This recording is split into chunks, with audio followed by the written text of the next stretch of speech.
Hello, everyone.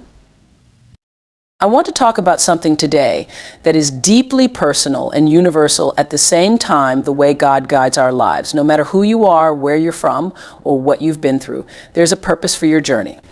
You may not always see it, but I promise you it's there. Now, I want you to think back to a moment in your life where something unexpected happened. It could be a challenge, a loss, or even a victory you didn't see coming. We all have those moments, don't we?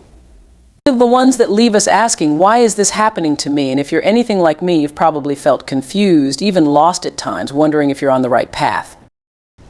But let me tell you something powerful, those moments, they're not accidents. They're not just random events that have no meaning. Those are the moments when God is guiding you. He's steering you in ways you may not. We live in a world that moves quickly. Instant gratification is everywhere. We can order something online and have it delivered the next day. Send a message across the world in seconds, and access almost anything we want at the click of a button. Because of this, we've grown accustomed to expecting things to happen immediately. When we set a goal, we want to see progress right away. When we face a problem, we want a solution now. And when something doesn't go according to plan, we often feel anxious or disappointed. We start questioning ourselves, our decisions, and sometimes even our faith. But it's important to remember that while we may operate on a schedule defined by days, months, and years, God operates on a divine timeline that's beyond our understanding. There's a reason why things happen when they do, and there's wisdom in the delay. Sometimes we're not ready for what we're asking for. Even though we think we are, we may believe we're prepared for a new job, a new relationship, or a new chapter in life, but God knows what's best for us. He sees the bigger picture. While we focus on what's right in front of us, God is looking at our entire journey. He knows what we need to learn, who we need to become, and what experiences we need to go through in order to fully step into the blessings He has for us. Think about a time in your life when something didn't happen as quickly as you wanted it to. Maybe it was a job you applied for that you didn't get, or a promotion that went to someone else. Perhaps you were trying to start a family, but things weren't happening as soon as you hoped. In those moments, it's easy to feel discouraged, to question why things aren't happening on your timeline. But often, when you look back later, you realize that the delay was actually a blessing. Maybe the job you thought you wanted wasn't the right fit and another opportunity came along that was even better. Maybe the delay in starting a family gave you time to grow in other areas of your life, so you were more prepared when the time finally came. God's timing is about more than just giving us what we want when we think we're ready for it. It's about growth, preparation, and transformation. Sometimes the very thing we're waiting for requires us to become a different version of ourselves. There are lessons we need to learn, experiences we need to have, and character traits we need to develop before we can fully embrace the blessings God has for us. Waiting is not wasted time. It's often the most crucial part of the journey. During the waiting period, we are being molded and shaped, sometimes in ways we don't even realize until we've reached the other side. But waiting isn't easy, and trusting in God's timing requires faith. It requires us to release control, to stop trying to force things to happen on our own schedule, and to surrender to the process. And that can be difficult because as human beings, we like to be in control. We like to plan and predict, and when things don't go according to that plan, it can feel unsettling. But trusting in God's timing is about releasing that need for control and believing that everything is unfolding exactly as it should, even if we can't see it in the moment. Sometimes the delays we experience are not just about preparation, they're about protection. There are times when we don't receive what we're asking for because it's not what's best for us. We may think we know what we want, but God knows what we need. And sometimes what we think is a delay is actually divine protection. A closed door can be one of the greatest blessings, even though it may not feel like it at the time. It's God's way of keeping us from something that isn't aligned with our purpose, or that could ultimately lead us down a path that isn't meant for us. It's easy to get caught up in the idea that if something isn't happening right now, it means it will never happen. But that's not true. Just because you haven't seen the fruits of your labor yet, or just because things aren't moving as quickly as you'd like, doesn't mean that they never will. It simply means that the timing isn't right. There's a season for everything, and sometimes we have to wait for the right season for our dreams to come to fruition. One of the most important things we can do during times of waiting is to remain patient and steadfast in our faith. It's easy to grow weary when things aren't happening on our timeline, but God calls us to be patient and to trust in His plan. The waiting period is not a time to lose hope. It's a time to strengthen our faith, to grow in our relationship with God, and to prepare ourselves for what's to come. When we focus too much on the timing, we can miss the lessons and growth that are happening in the present moment. And sometimes we simply need to take a step back and remember that everything happens for a reason. There's a purpose behind every delay, every setback, and every detour. The things that don't happen on our schedule are not accidents. They are part of a divine plan that's unfolding in ways we may not fully understand, but that we can trust are leading us toward our highest good. Even when we can't see the full picture, we can trust that God's timing is perfect and that He is always working things out for our benefit. When life throws challenges our way, it can feel like we've hit a dead end, like we're stuck in a situation that has no way out, or like everything we've worked for has come to a sudden halt.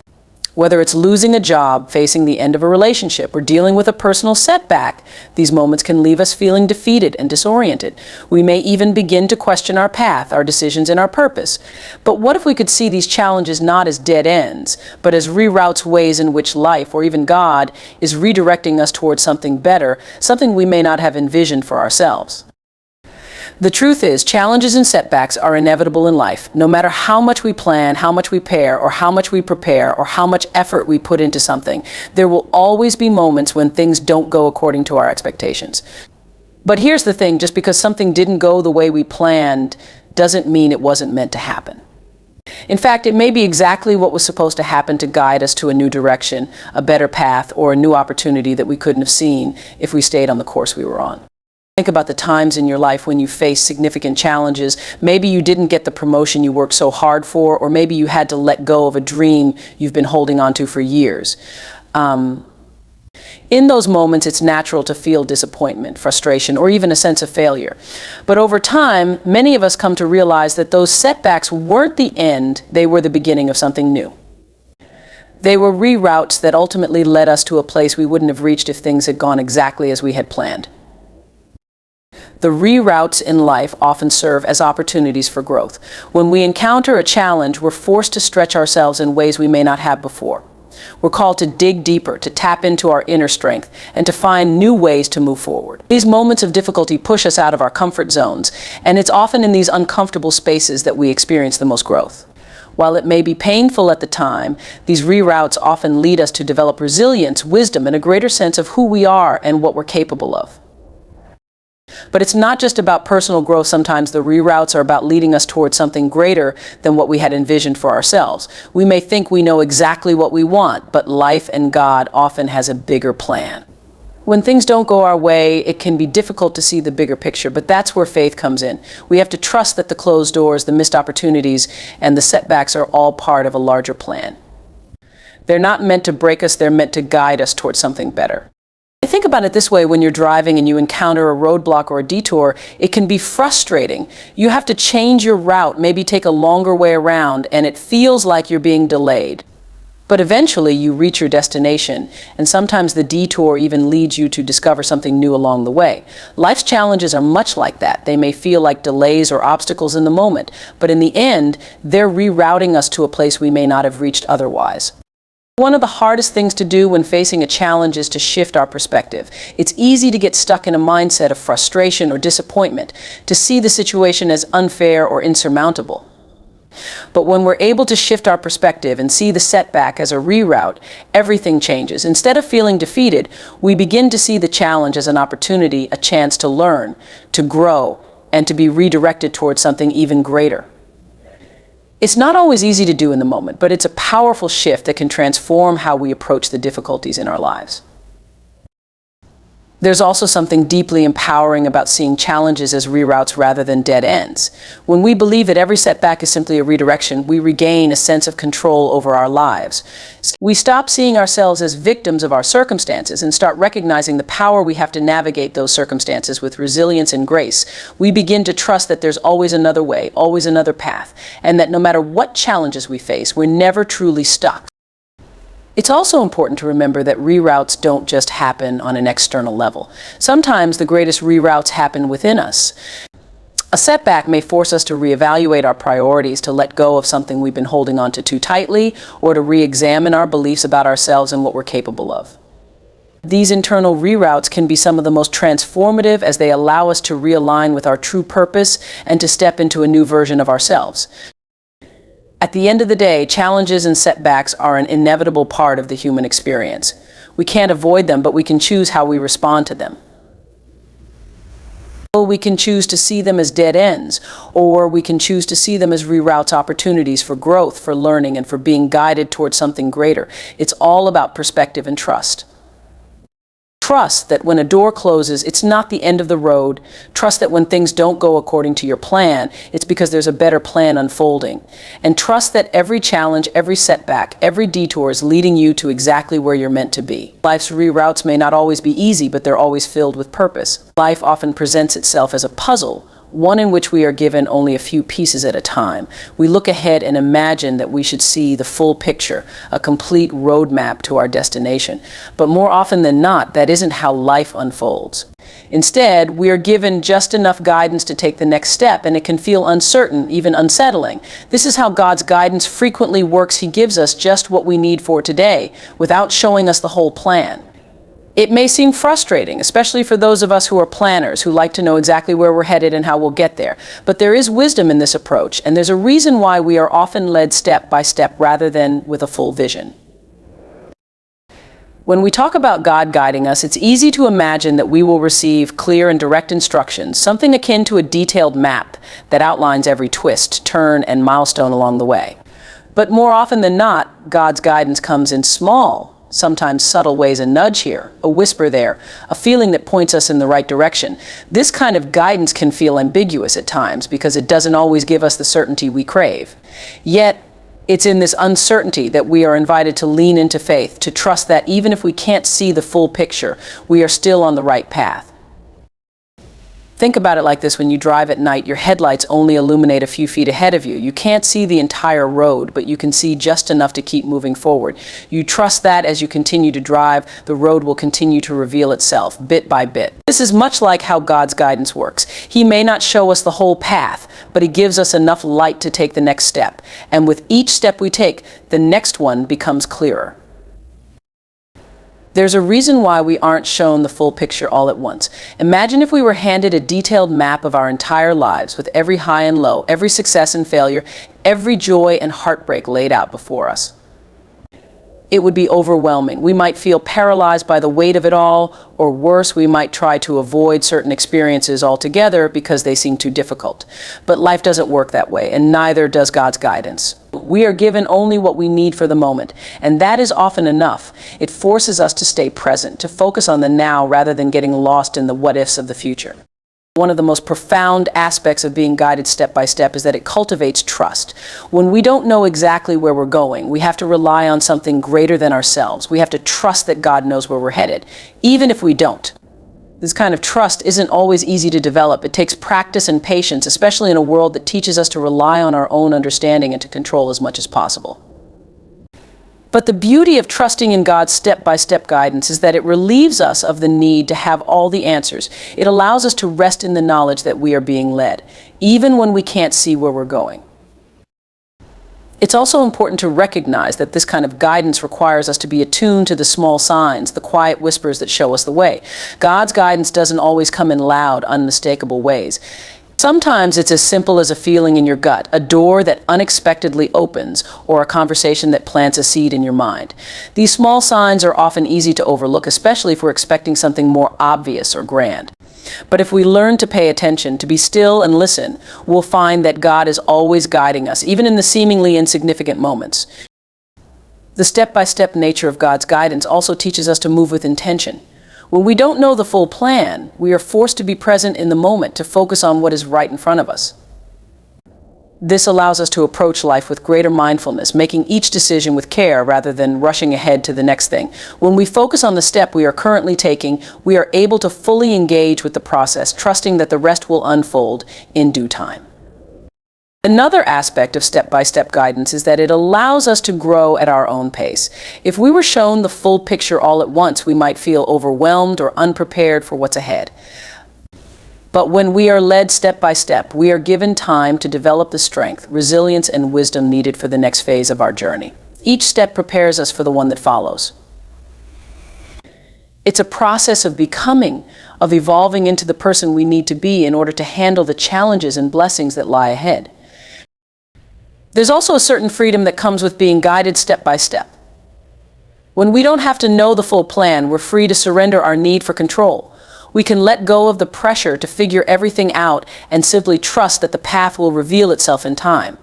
This doesn't mean we become passive or stop making decisions. It means that we approach life with a sense of openness, knowing that we are being guided toward our purpose, even if we can't see the whole picture just yet.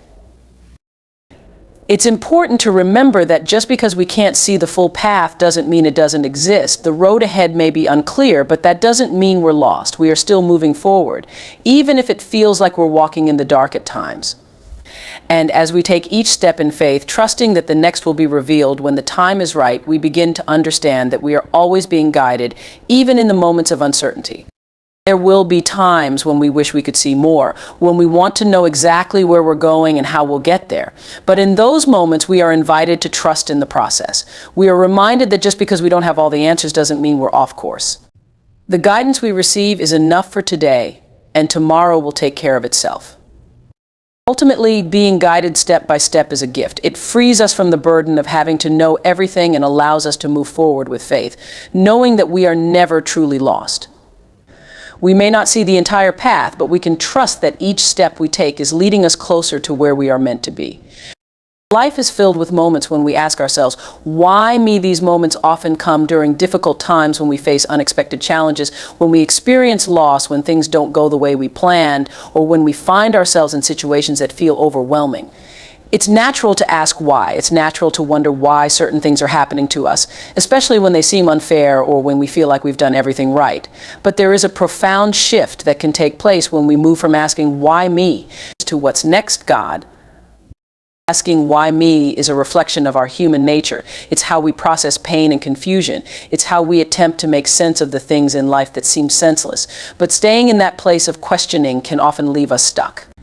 When we're focused on why something is happening to us, we're not looking for solutions. We're not open to moving forward because we're too caught up in trying to understand the reason behind our struggles.